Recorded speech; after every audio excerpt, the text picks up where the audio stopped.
Hey guys, my name is JessiMew, and welcome back to Camp W. In the last episode, we somehow managed to convince our family to actually let us stay at summer camp. And we also earned our very first merit badge. So it looks like we're probably going back to the bunks to go to sleep for the night, but I'm hoping that the morning will give us some more opportunities to earn some more badges. You slip into the bunk and into your bed, and your eyes grow immediately heavy.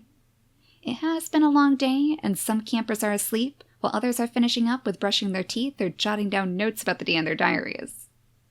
Left with your thoughts, the summer's incredible potential swirls through your brain. It's enough to keep you up the whole night. Nugget curls up against your leg under the covers. Apparently, he is less impressed. He is asleep and snoring in less than a minute. But before you can quite slip off and join him in dreamland, hop to it, newbie, but don't scream. Ooh, who's waking us up? You open your eyes to see a semicircle of campers staring back at you from the dark. Oh no. Why would I? Shh. Ruby hisses at you in a harsh but hushed tone. It's amazing what she can do with just a few measly decibels. Get dressed, but don't make a peep. The counselors haven't been asleep long. We don't want to wake them back up. Why would I scream? Is this some sort of hazing thing that camp kids do? Don't let us slip, Lil. That was one of the requirements. We're not allowed to tell them that we're witches. Quite the opposite, actually. It's a bonding thing. We always sneak out on the first night and get up to something as a group. Without the counselors. I wouldn't usually condone this kind of rampant rule breaking, but it is tradition. Everybody else is already up and waiting outside. What if the counselors notice we're gone?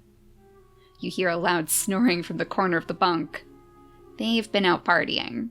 Yeah, for some reason having fun makes them super tired. I'll explain it to you next summer. In the meantime, they're out like a light. They wouldn't notice an earthquake. Then why are we whispering?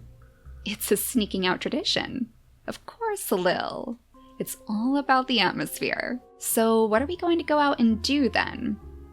We could go down to the lake. What do you want to do there? You're a little young for skinny dipping. Nothing like that. Let's just say I've got a little surprise waiting for us there. Oh geez, Wilfred. Any surprise of Wilfred sounds terrifying. He was a kid who kept like a survival knife tucked away in his teddy bear, so keep that in mind. We can go to the lake any old time. Let's do something special while the counselors are asleep. I've got a much better idea. 40 years ago, a time capsule was buried in the ground at exactly Camp Center. It's not supposed to be opened until 50 years have passed, but I reckon we could dig it up a little early. That seems like a pretty big breach of trust. Not to open it, of course. I'm not a monster. Just to check on it and make sure it's safe. Ooh, does she have some, ulterior motives? Then we rebury it again for 10 more years. You want to dig up a thing to bury it again? And she criticizes my idea of fun? Sheesh. Granted, those both sound like great late-night activities. Truly gripping stuff. Sarcasm. But I was thinking of something a little more here and now. The lake and the time capsule will both stay put, available for us to return to later. Meanwhile, the elusive Lucifer rays is but a momentary natural phenomenon, which is by no means guaranteed to stick around. Lucifer rays? Or as some call it, Foxfire. It's quite magical to see it in person. Ella spotted some outside of the radio tower. Now who's boring? If you're not excited by the prospect of bioluminescent fungi, well, I don't know what to tell you. You might want to get your head examined. Actually, that sounds pretty cool. I think fungi might have replaced someone's brain. You're gonna have to make the call, Lil. Either go dig up the little time capsule with Ruby, figure out what sort of surprise Wilfred has in store, or go see those glowing fungi.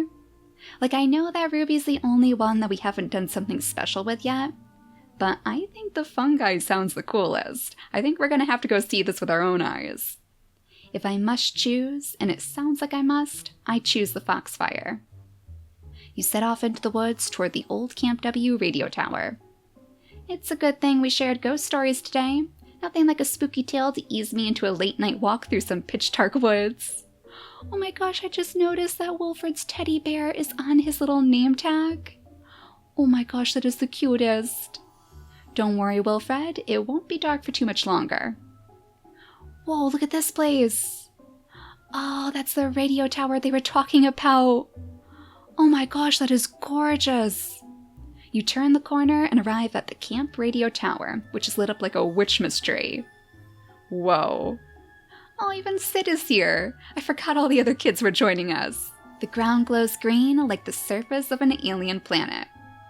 Foxfire, a bioluminescent fungal phenomenon that was once thought to be magic.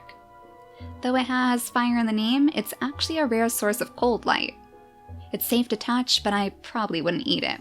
Not without sauteing it in garlic first. Start a bit of a stockpile inside the station, huh? We're planning some experiments. This is perfect for my new short film, Night of the Glowing Dead. Sid starts collecting glowing bits of bark and wrapping them around your arms and legs. He holds his hands up in front of his face, one eye closed, as if framing up a shot. Walk towards me slowly but menacingly, arms extended outwards. You take a few steps before pausing. What's my motivation? Brains. You want to eat them. I can work with that. Nice, a zombie movie. Wonder if witches have zombies in their realm. And Sophie, you stand here. You're a shy co-ed on a spring vacation in some spooky woods. You'd like to keep your brains where they are, inside your head. Quite relatable. Scientifically speaking, the zombie genre leaves a lot to be desired. Dramatically speaking, however, it's flawless. And action. You stumble towards Sophie, growling and dragging your feet. Just as you get within brain's chomping distance, Sophie shrieks. It is crazy loud. Bats fly out of the trees. Every camper within a square mile instinctively covers their ears and grimaces. Cut, print. I think someone is going to end up with a Scream Actors Guild award on their shelf. You stuff a bunch of glowing mushrooms and twigs in your bag before heading out. These might come in handy later. Oh, so we can use them in something? Maybe in like a magical experiment in the future? I gotta say, I'm liking this mood lighting. I just hope I don't grow a second head or something. Yeah, probably not the best idea to wrap yourself in some strange glowing fungi. Who knows how that's gonna react with poor Lil. You draw a wonderfully green sketch of the Foxfire you saw tonight into your grimoire. Alright, right next to Ella and Ezzy. So this is our very first little sketch next to their pictures in our book. Our very first big activity together. When you arrive back at the bunk, you are so exhausted that you zombie walk straight to your bed without even opening your eyes. By the weight at the bottom of your bag, you can feel that Nugget didn't even make it that far. He is clearly passed out. You lift the little guy up and into the bed, and as soon as your face touches the pillow, you join him in an in-progress drool-off. I know that they're the ones at camp and we're just the ones following along. So why am I so tired? Are you tired too? Okay, enough stalling. On with the show. I'm not tired one bit, Mr. Narrator. I'm ready to see what other adventures are in store. The sun rises on day 2 of camp. So much for beauty rest. Somewhere off in the distance, a rooster crows. But not too far off because it's still not enough to have woken you up. A rooster? Really? That's gonna get old super quick. Yeah, no kidding. Oh my gosh. Look at the lungs on this rooster. This guy is seriously dedicated to his job. Okay, we get it. You're a rooster. Wow, that's an annoying sound. Nugget tumbles out of his covers and onto the floor. He quickly scrambles back into bed before anyone sees him. It is amazing this rooster hasn't been eaten. Surely the rest of the animal world must find this crowing as obnoxious as Nugget and you do, right? You resolve to cast some sort of silencing spell on it, but before you can grab your grimoire, another loud, shrieking scream enters into the competition for most alarming morning announcement. This one is a lot closer to the bunk, however. Is it Sophie again? Sounds like it came from just outside. Anyone lucky enough to sleep through the rooster is definitely awake now. You and the other kids make their way out the front door of the bunk to see what's going on. A sheet-covered figure is sitting at the picnic table on the deck. It isn't moving, but steam wafts off of it into the air above. It seems to be alive. Is this another one of the twins' experiments, maybe? You'd better watch it, Ghost. This is a summer camp for the living. You are not welcome here. I don't think a ghost would be out in the broad daylight, right? I mean, we do have the ghost-busting badge, so surely Lil would know. The ghostly figure begins to move. It turns and faces the campers. The bros snap into action, pushing to the front of the pack of campers. Can you kick a ghost? Or will your foot fly right through it? Only one way to find out. Shh, no yelling and definitely no kicking. The figure moves again slowly, lifting up the sheet to reveal... It's not a ghost at all, it's Piper. Oh, I thought it was a machine or something because of the steam. Oh my goodness, poor Piper. She was having some coffee beneath the bedsheet, hence the rising steam. Oh no, the ghost ate Piper. No, dummy, the ghost is Piper. Oh no, Piper died and turned into a ghost? I'm not a ghost, but this headache has me wishing I were. Sounds like that partying may have been a little bit too much for her after all. I'm going to need everyone to pretend I'm not here, okay? It's a little morning time game I like to play. I drink coffee, you do anything other than talk to me while I drink my coffee. The campers slowly back away. It's probably not the first time Piper has given a directive like this, and proven that she means it. Putting a sheet over her head must be her way of trying to pretend that she's still in bed while also getting up to do her job. I like this lady's style. Nugget would make a pretty good camp counselor, wouldn't he? He seems like he's right in tune with Piper. Piper is looking tired and rumpled with the deep bags under her eyes. She looks a little like you do after a long night of working late with Gachi to help brew her sweet berry wine. Yes, helping. That's exactly what I'm doing those late nights. That look I have in the morning is just me being tired. Tired from helping too much. Speaking of, I bet we can help your counselor out. If she feels like she looks, I've got a few remedies that always help me pull through. I'll lead you, and you just go with it. You approach Piper slowly as one would a dangerous animal or a downed power line. I know that, technically speaking, you're not here and I'm not talking to you, but I might be able to help you out with your morning grumblies. Piper takes a deep, labored breath before looking in your direction. My morning grumblies? That's what my Gachi calls it when my, Uncle Norbert isn't feeling so hot in the morning. His stomach gets rumbly and it makes him a little grumpy, so I guess that's how it became the grumblies. That's a lot for me to process right now, so rather than ask any more questions, I'm just gonna say sure. Lay it on me, kid. Fix my grumblies. Which of Nugget's secret techniques will you suggest to Piper? Oh, we get to choose? Oh my gosh, I thought that Nugget was just going to tell us what to do here. This might sound weird. Have you tried poetry? Or drink this? Alright, so we can either give her some sort of potion, and from what we know about Lil so far, she's not exactly the best at mixing potions. I can't imagine that poetry would help, unless it's some sort of spell. Oh, do you think maybe we'd cast a spell on her? You know what? Let's actually try this. Norbert has a mantra that he recites in the morning when he wakes up. He says it 9 times and then it stops. If it hasn't worked, he says it 9 more times.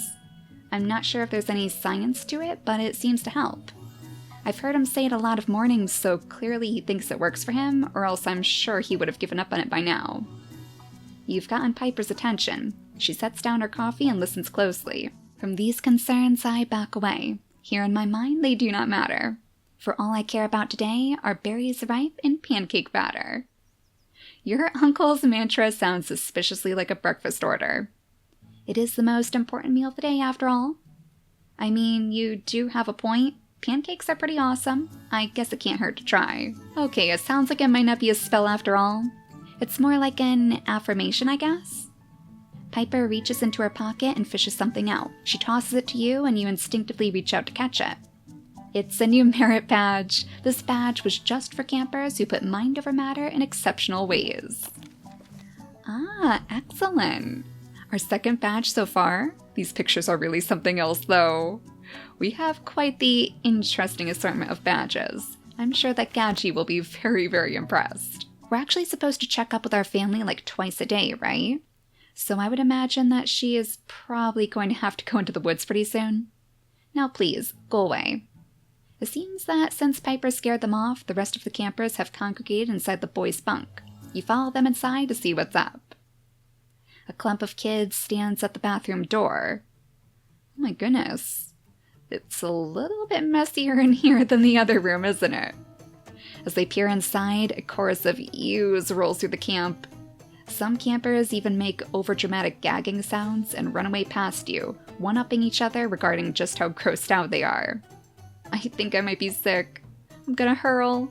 I'm gonna puke my guts up.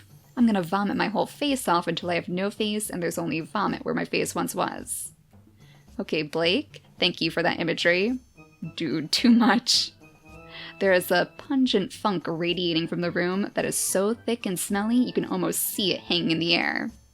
Being the type to jump through a random portal in the woods, you're easily curious enough to handle a little summer camp stink. You edge up through the thinning crowd and peek in. The bathroom is in 2 words, separated by a hyphen, ultra nasty. Yikes, that does not look normal. Oh, Lil, I hope you have a spell for this one. It's covered in slime, goo, and gunk, a trifecta of blech. The smell reminds you of a jar of long-expired frog eyes you once dropped on the floor by accident, fumigating the entire first floor of the house in an instant. What kind of strange human ritual could result in this? I expected these kids to be dirty, but this is on another level. In your short time at camp, you've gotten the idea that human kids are actually a lot cleaner than witch kids, despite what your mom had been telling you all along. After all, nobody is forcing them to collect worms and spider parts, though it's clear many of them choose to do so for fun. But here is a smell that brings you back to the witching realm, where bubbling cauldrons often send up rather noxious vapors. So maybe Lil is actually a little bit more accustomed to this than most kids. She might actually be able to help out here. Even for you, however, this is still harsh. After a moment, your eyes begin to water and you have to duck out and close the door behind you. At least we know it's not a ghost in there, just some gross boys. How is that any better? Not a ghost? You're telling me you've never heard of Slimer, one of the world's most famous ghosts? I was under the impression that Ghostbusters was a work of fiction, not a documentary. Well, hey, we do have the Ghostbusters badge, so if you guys need some help... You're kidding yourself if you don't think that paranormal beings can leave physical traces on the world of the living. Just look at the evidence. Poltergeist, The Ring, Beetlejuice. Evidence? Those are all movies, Sid. But I do think you're right, Sophie. This smells a lot more like some sort of zombie infestation to me. If it was brains they were after, you'd think they'd have gone in the girls' bunk. Your zingers stink worse than the sludge, Ruby. Whatever, jealous. Feeling the pressure from that smell building up in the bunk forces the rest of the campers back outside. It's not that I wouldn't be proud to destroy a bathroom like that. I would. But in this particular case, I just can't take credit. I once played 2 entire seasons of football in the same pair of lucky socks, and by the end they weren't even half that bad. I once ate a burrito so big that you could park a mid-sized sedan in it. How was that even relevant? Was it a really smelly burrito or something? A blue cheese and chili burrito? No, it was a normal burrito, just super big. I'm really proud of that day. I think we're losing track of the mystery at hand here. What the heck happened in that bathroom? All this talk of burritos is making me hungry, but you're the only one talking about burritos. Alright, somebody likes their burritos here. The bros, apparently content with this non-resolution, immediately start running toward the dining hall where breakfast is about to be served. I'm not sure how anyone could be hungry right now, but the prospect of at least smelling bacon instead of whatever happened in there is at least pretty appealing. I'll let you guys figure this one out. See you at breakfast. Yeah, Teddy is starving. I better go.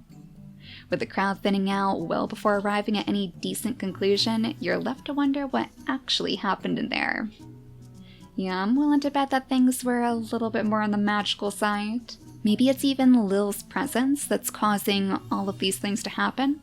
Since she went through the portal, I wonder if she took a little bit of that magic with her. I suppose that Ella and Ezzy would probably be able to figure it out, since they do have all of those machines. And you'd be lying if all of this junk food wasn't making you hungry too. Now if you took that blue cheese and chili burrito and wrapped it in bacon, that'd be something to brag about. Alright, so it looks like we're going back to the kitchen to have some breakfast. Oh, I bet we're going to see that cook again. Was his name Norman? Wonder if we'll get the chance to learn a little bit more about him. Maybe we could do some gardening with him this time when we choose our camp activity. But I think we will leave it right there, and hopefully in the next episode we'll learn a little bit more about this mystery together. Let me know who you guys would like to see us interact with more. If there's a character that you guys like the most, then I'm sure it would be fun to see their side of the story. But for now, thank you all so much for watching, and I'll see you all next time. Bye guys!